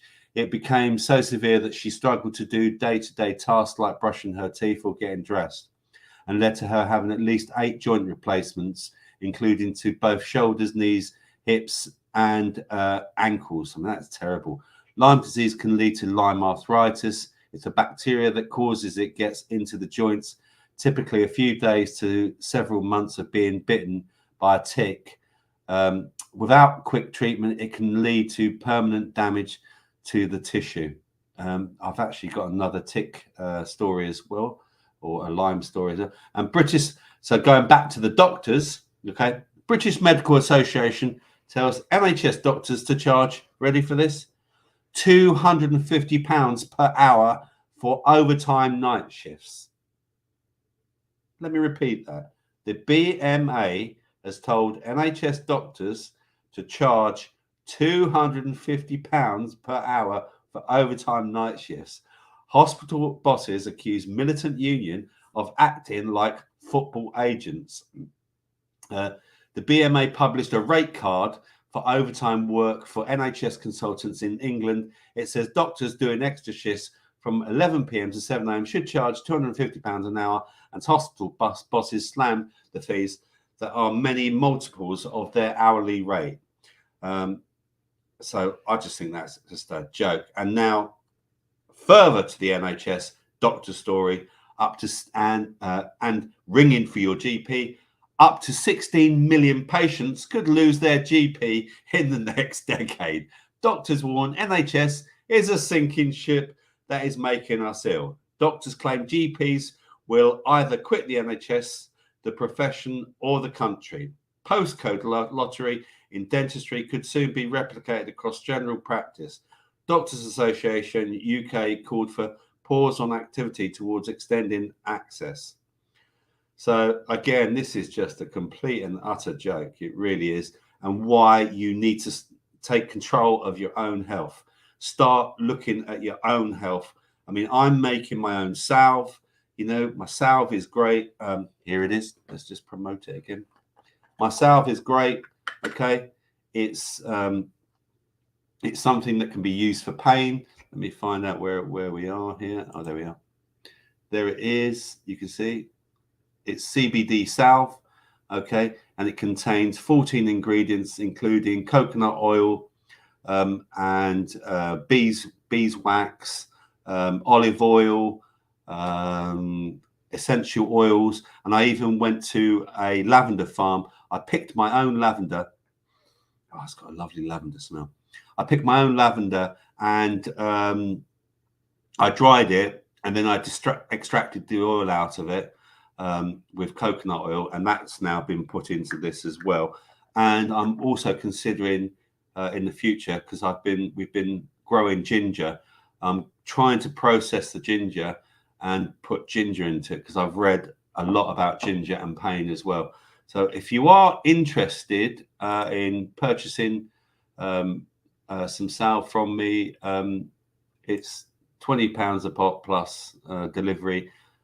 Just contact me at cbd-salve@hotmail.com. Jason uses it. There's a lot of people now using it and swearing by it. I know I'm promoting it, but I think it's a wonderful product, and it really, really does work. So, yeah, a bit of self-promotion there. Sorry if I've upset anyone. But there you go. So that's let's back to the stories now. Why even mild DIVIC or the flu is now being linked to long-term heart trouble. Millions of us have had the infection and recovered in days. Now, worrying research suggests there could be a nasty sting in the tail. So there you go. That's that story. And they're talking about this doctor. I don't know if you know this doctor. I haven't got a telly, but I've seen this guy. He's got a twin as well. And this is what it's talking about, long-term DIVIC. Okay, 2 weeks after falling ill with DIVIC, do it backwards, DIVIC, okay, or flu, TV doctor Zand van Tulken thought he was on the mend when he suddenly took a turn for the worse. I woke up at 3 a.m. with my heart rate rushing at 170 beats per minute. I wonder why that is. It should have been about 60. And in a chaotic rhythm, I felt bad, faint, sweaty, breathless, panicky, he says. This was March 2020, at the start of the pandemic, when little was known about the typical course of the infection. But Zan's training as a public health doctor left him in little doubt that he had developed arterial fibrillation, a dangerous heart rhythm disorder where abnormal electrical impulses cause an irregular and often racing heartbeat. It can lead to stroke and, in extreme cases, heart failure. I believe my heart rhythm problem arose most likely as a result of the virus inflaming my heart, he says. Really, nothing to do with treble top. Yeah, nothing to do with, at the moment, we've got an epidemic of myocarditis, okay? Nothing to do with that. Inflaming my heart, it says. Realising the seriousness of the situation, he raced a taxi to University College London in London. He didn't race a taxi, he took a taxi. The emergency doctors shocked my heart to stop it temporarily, allowing it to restart in a normal rhythm, a process called cardioversion, he adds. With his heart beating more normally, Zand was prescribed bisoprolol, a type of beta blocker medication that alters the heart's response to nerve impulses, slowing its rate to reduce the risk of further heart rhythm problems. But it didn't. My heart went into arterial fibrillation several times after that, meaning I had to go through the cardioversion process repeatedly, he says. A year after its original infection, Zand, in 2021, Zand had to return to the hospital for an ablation, a procedure that uses freezing liquid nitrogen to burn heart tissue, creating scarring that disrupts electrical signals that cause irregular heartbeats. Wow. Surgery took about 90 minutes and I was awake throughout, he recalls. It wasn't painful, but it definitely wasn't enjoyable. You don't say, Zan. When it got to the bit where they froze the heart tissue, with liquid nitrogen in a balloon threaded through my artery, I was gripped by a sense of impending doom. Zan now feels recovered, mercifully, but millions of fellow Britons have been left facing similar dangerous and debilitating heart problems in the wake of Divok flu. Some 23 million Divok infections have been recorded in the UK, although it's estimated that many more cases have gone unrecorded because those affected weren't tested. And moving on, we haven't got long left. Vaccine for Lyme disease is in its final clinical trial. I don't know that I like this because I don't like any types of vaccine. That's just me. A new vaccine for Lyme disease in its final clinical trial, says French pharmaceutical Valvina. The company is developing the vaccine along with our friends Pfizer. The new vaccine will be the only Lyme's vaccine for humans if it becomes approved. It's named VLA5, generated a strong immune response in participants in phase 2 studies. Yeah, I'd like to read those studies. The third and final stage of the clinical trial will involve 6,000, interesting, participants from around the globe, where Lyme has the highest incidence, including Finland, Germany, Netherlands, Poland, Sweden, and the United States. How it works, it targets the outer surface of the protein of the bacteria left by the tick, which is what causes Lyme's disease. The protein called OSPA is blocked by the vaccine and is unable to be transferred by the tick and infect humans. We hope that the data generated from phase 3 study will further support the positive evidence to date. Blah, blah, blah, blah, blah, and it goes on with other things, okay? So now I'm going to get on to some good news, okay? So here's some good news. A woman who smells Parkinson's disease helped scientists develop a diagnosis test. A woman can smell Parkinson's disease with incredible accuracy and is now helping scientists to develop a test to diagnose it. Joy Milne is a retired nurse from the Scottish town of Perth. Oh, you don't see. She developed the ability to detect Parkinson's after sniffing the disease on her husband 12 years before he was originally diagnosed or officially diagnosed. He had his musty, rather unpleasant smell. Smells like me when I haven't had a shower after a few days, especially around his shoulders and the back of his neck, and his skin had definitely changed, she said. Joy wasn't aware that the odour she was smelling was Parkinson's disease. She only linked the smell to the condition after her husband's diagnosis when the pair visited a Parkinson's UK support group. Joy detected the same scent amongst the people there, who had the same distinctive smell. After hearing Joy's extraordinary ability, scientists were inspired to develop a swab that could be used to diagnose the disease. The team from Manchester University developed the skin swab test, which analyzes sebum from the skin on a patient's back. Patients with Parkinson's were tested as well as a healthy control group, and the test had an amazing 95% accuracy in test conditions. So there you go. Good news story. We're hoping within 2 years to be able to start to test people in the Manchester area. So there you go. And some other good news now. Here we go. We're nearly there, folks. The Poor Shank Redemption. Woman crawls for a sewer to rescue a kitten. A woman heroically saved the kitten trapped in a drain by crawling 300 feet to its rescue. The kitten had been heard all week by Lindsay Bembley of Delray Beach, Florida, who had done everything possible to help it out. Bembley left food out for the kitten, but several attempts to grab the frightened feline ended it running away. Firefighters were even called out and could not pull the kitten out. Bembley and a group of her friends persisted all week, not giving up hope. Liz Jones, a friend of Lindsay's and a member of the group Operation Liberation, decided to take the plunge and crawl into the sewer to help the little cat out. I didn't want him to die down there, Bemby said. This isn't what a rescue is. This isn't what rescue is. It's not out of the ordinary. It's the kind of thing that we do on a regular basis. Although we can't imagine, it was a nice experience. The cat was successfully rescued, and the little guy named Donatello, what a great name, after the Teenage Mutant Ninja Turtle who lives in a sewer. Okay, so that was the cat one. And now here's the dog one. 15-year-old rescue dog adopted after being returned after 12 years. A 15-year-old rescue dog has been adopted by a new family after she was returned to the same shelter she was adopted from 12 years earlier. Nettie was given up due to incontinence, a condition that is common in older dogs. Initially, no one was interested in adopting Nettie due to her age. That all changed, however, when the shelter shared her story on social media. Nettie went viral and was seen by her future dog mum, Amy Kidd. Her husband and children, as fate would have it, Kidd is also a vet and able to give Nettie all the care she needs. In the social media post by a Pennsylvania branch of the Society for the Prevention of Cruelty to Animals, said Nettie is 15-year-old. She was adopted from our shelter in 2010, recently returned due to the owners said it was the incontinence. After a round of medication, Nettie soon was doing wonderful. However, her overall demeanor was fairly depressed, said Gillian, Director of Public Relations in Pennsylvania. Due to her age, this was that she was fighting a urinary tract infection. She lived in our shelter's hospital. Of course, she got lots of attention, but for most part, she slept. Kocher went on to say the return rate for animals varies and it doesn't happen often.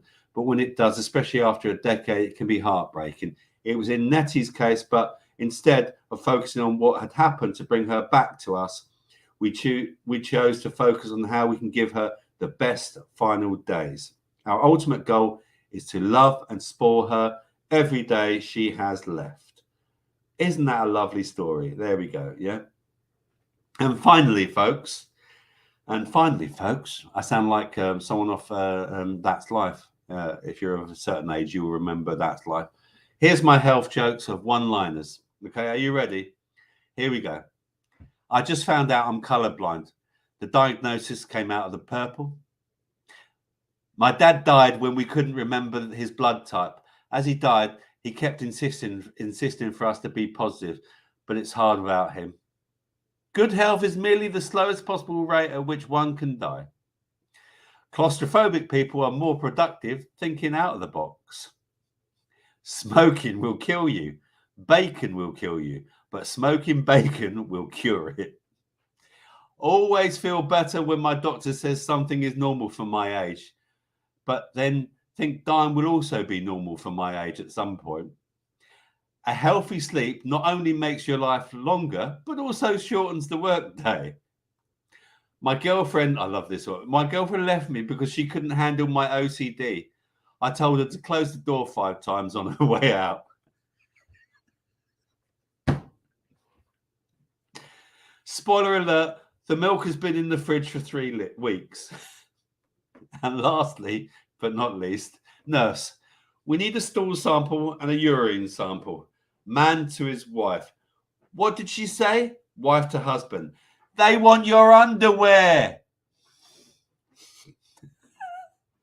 And that, ladies and gentlemen, is that.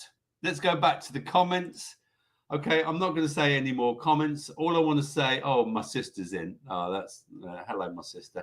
All I want to say is thanks to everyone for joining me tonight. It's been great having you. Thanks to all the people that watch the show on replay. Please add some comments in the after show if you want to add some comments. I did say at the beginning that we're going to have an after chat show if you want to join me when I've established myself a bit more. After chat shows are happening in the Raconteurs News regular show, which, let me remind you, happens on a Tuesday and a Friday. Tuesday at 8 o'clock and Fridays with Jimmy and with Jason at 9:30. Raconteurs After News, or After Dark, should I say. For a bit of a slip there.